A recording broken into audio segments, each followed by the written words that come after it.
नमस्कार, आदाब, good evening.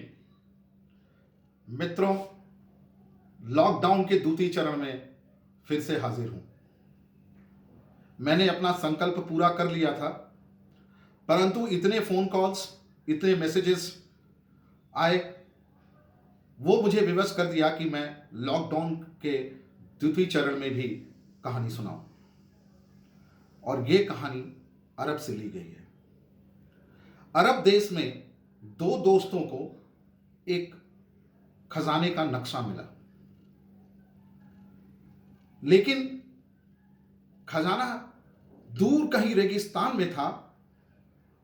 रास्ते बहुत दुर्गम थे और पहुंचने में भी काफी वक्त लगता।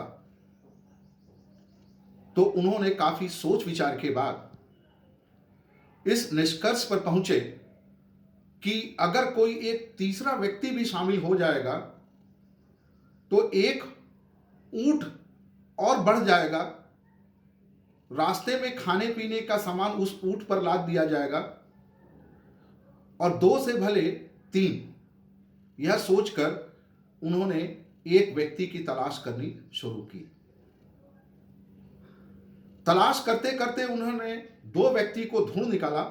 एक का नाम था मोहम्मद और दूसरे का नाम था रिजवान। दोनों की बुद्धिमत्ता एक जैसी थी।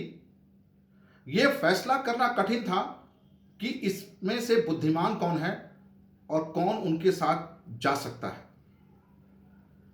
इसलिए उन्होंने एक प्रतियोगिता रखी और प्रतियोगिता के तहत यह निर्णय होगा कि कौन उनके साथ जाएगा और कौन नहीं जाएगा। मोहम्मद और रिजवान को बुलाया गया और उन्होंने इस बात को स्वीकार कर लिया और उनसे यह कहा गया कि आप दोनों दो ऊंटों पर सवार होकर एक रास्ते पर बढ़ेंगे। कुछ दूर जाके वह रास्ता दो दिशाओं में विभाजित होगा। एक गलत दिशा होगा और एक सही दिशा होगा। जो गलत दिशा में चला जाएगा वह प्रतियोगिता हार जाएगा और जो सही दिशा में जाएगा वह प्रतियोगिता में जीत जाएगा। वह उनके साथ खजाने की तलाश में चलेगा और खजाना मिल जाने पर एक तिहाई खजाने का मालिक होगा। दोनों दोस्त मोहम्मद और रिजवान ने स्वीकार कर ली ये बातें। निश्चित तिथि पर प्रतियोगिता आरंभ हुई और दोनों दोस्त ऊंट लेके उस रास्ते पर बढ़ गए। जैसा कि उन्हें मालूम था कि कुछ दूर जाने के बाद रास्ता दो दिशाओं में विभाजित होता था। पहला दोस्त मोहम्मद बाईं ओर मुड़ गया। दूसरा दोस्त रिजवान वह वहीं पर खड़ा होकर सोचने लगा कि कौन सा रास्ता सही है। काफी सोच विचार के बाद 1 घंटे के उपरांत उसने देखा कि मोहम्मद उधर से वापस आ रहा है और धूल उड़ रही है। काफी वो समझ गया कि मोहम्मद गलत रास्ते पर है। रिजवान ने दूर से ही चिल्ला के पूछा, गलत रास्ता है ना? मोहम्मद ने कहा हां। रिजवान बहुत खुश हुआ, क्योंकि कि वो उसे मालूम था कि वह प्रतियोगिता जीत चुका है। तब तक जिन्होंने उनको ये प्रतियोगिता दी थी वो वहीं कहीं छुपे हुए थे। दोनों दोस्त बाहर निकले और उनके कुछ कहने के पहले ही रिजवान ने धन्यवाद कहा। तब उन दो दोस्तों ने कहा, रिजवान ने नहीं, मोहम्मद ने प्रतियोगिता जीती है। रिजवान बौखलाया। उसने कहा, मोहम्मद तो गलत रास्ते पर चला गया था। तब उन दोस्त ने कहा कि वह गलत रास्ते पर गया तो सही, वह गलत रास्ते पर गया, उसने पहचाना कि गलत रास्ता है, वापस सही रास्ते की ओर मुड़ गया। तुम तो यहां विचार कर ही रहे थे 1 घंटे से बैठकर कि कौन सा रास्ता हम चुने। मित्रों, जीवन में हमारे साथ ऐसा ही होता है।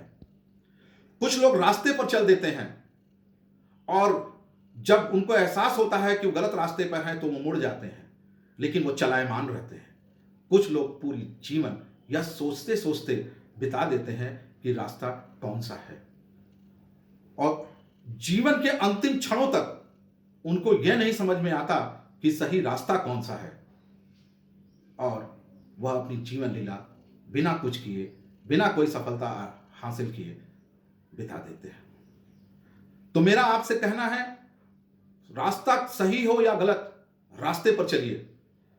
गलत रास्ता हो तो मुड़िए, उस रास्ते को ठीक करिए और सही रास्ते पर जाइए, सफलता आपकी कदम चूमेगी।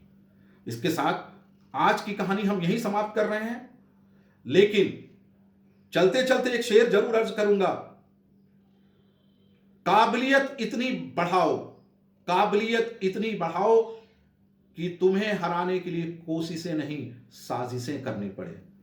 काबिलियत इतनी बढ़ाओ कि तुम्हें हराने के लिए कोशिशें नहीं, साजिशें करनी पड़े। मित्रों, कल एक नया अध्याय आपके सामने हम लेकर आ रहा हूं। 7 ऐसी आदतों के बारे में मैं चर्चा करूंगा जो अति प्रभावशाली व्यक्तित्व में पाई जाती है। यह डेविड कॉवे की किताब 7 habits of highly effective people से ली गई है। उन 7 आदतों के बारे में मैं सरलता से आपको समझाऊंगा कि वो 7 आदतें प्रभावशाली व्यक्ति में कौन कौन सी होती हैं, जो कि कॉमन होती हैं। उन आदतों को अगर आप अपना लीजिएगा तो आपका भी व्यक्तित्व अति प्रभावशाली होगा। धन्यवाद, गुड नाइट, शुभ रात्रि। लॉकडाउन के 2-3 चरण तक हम आपके साथ